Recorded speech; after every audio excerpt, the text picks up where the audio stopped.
வேதம் கேட்போம்.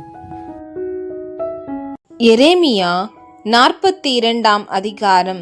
அப்பொழுது எல்லா இராணுவ சேர்வைக்காரரும் கரேயாவின் குமாரனாகிய யோகனானும் ஓசாயாவின் குமாரனாகிய எசனியாவும் சிறியோர் முதல் பெரியோர் மட்டுமான சகல ஜனங்களும் சேர்ந்து வந்து தீர்க்கதரிசியாகிய எரேமியாவை நோக்கி, உம்முடைய தேவனாகிய கர்த்தர் நாங்கள் நடக்க வேண்டிய வழியையும் செய்ய வேண்டிய காரியத்தையும் எங்களுக்கு தெரிய பண்ணும்படிக்கு நீர் எங்கள் விண்ணப்பத்துக்கு இடங்கொடுத்து மீதியாயிருக்கிற இந்த சகல ஜனங்களாகிய எங்களுக்காக உம்முடைய தேவனாகிய கர்த்தரை நோக்கி ஜெபம் பண்ணும்.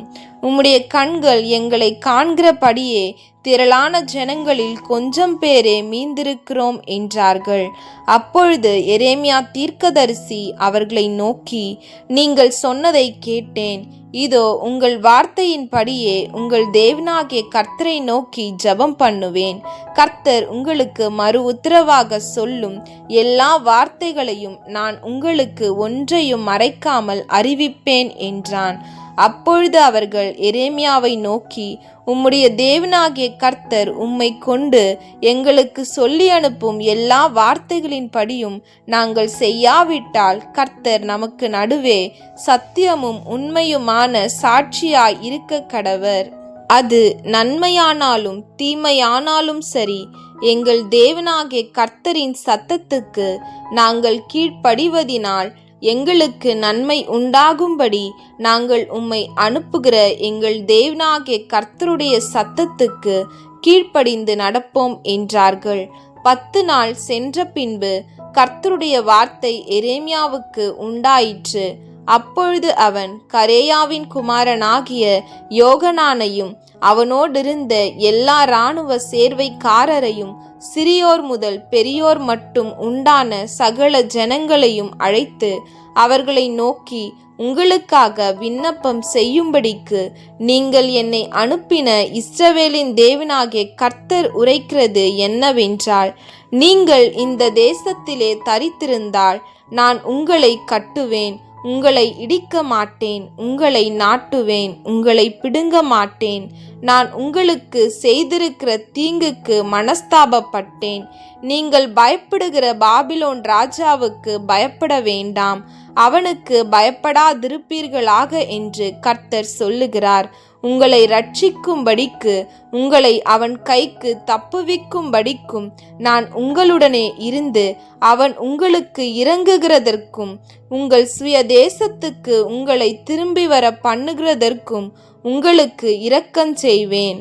நீங்கள் உங்கள் தேவனாகிய கர்த்தருடைய சத்தத்துக்கு செவிகொடாமல் நாங்கள் இந்த தேசத்திலே இருக்கிறதில்லை என்றும், நாங்கள் யுத்தத்தை காணாததும் எக்கால சத்தத்தை கேளாததும் அப்பத்தாட்சியினால் பட்டினியா இராததுமான எகிப்து தேசத்துக்கே போய் அங்கே தரித்திருப்போம் என்று சொல்வீர்களே ஆகில், யூதாவில் மீந்திருக்கிறவர்களே, அதை குறித்து உண்டான கர்த்தருடைய வார்த்தையை கேளுங்கள்.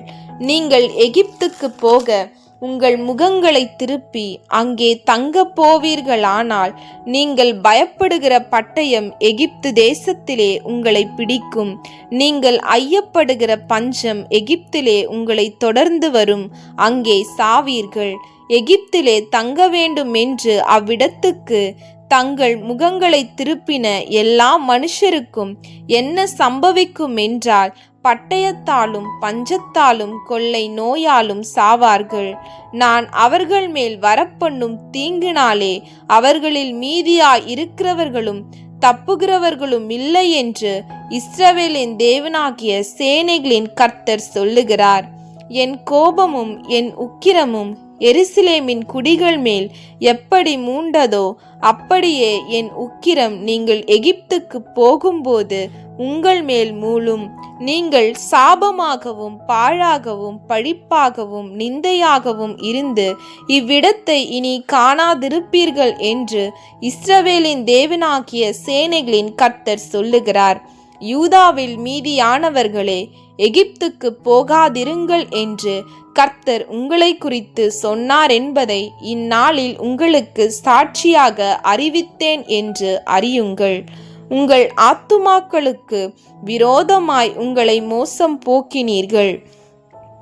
நீ எங்கள் தேவனாகிய கர்த்தரை நோக்கி எங்களுக்காக விண்ணப்பம் பண்ணி, எங்கள் தேவனாகிய கர்த்தர் சொல்வதையெல்லாம் எங்களுக்கு அறிவிக்க வேண்டும், அதின்படியே செய்வோம் என்று நீங்கள் சொல்லி என்னை உங்கள் தேவனாகிய கர்த்தரிடத்துக்கு அனுப்பினீர்கள்.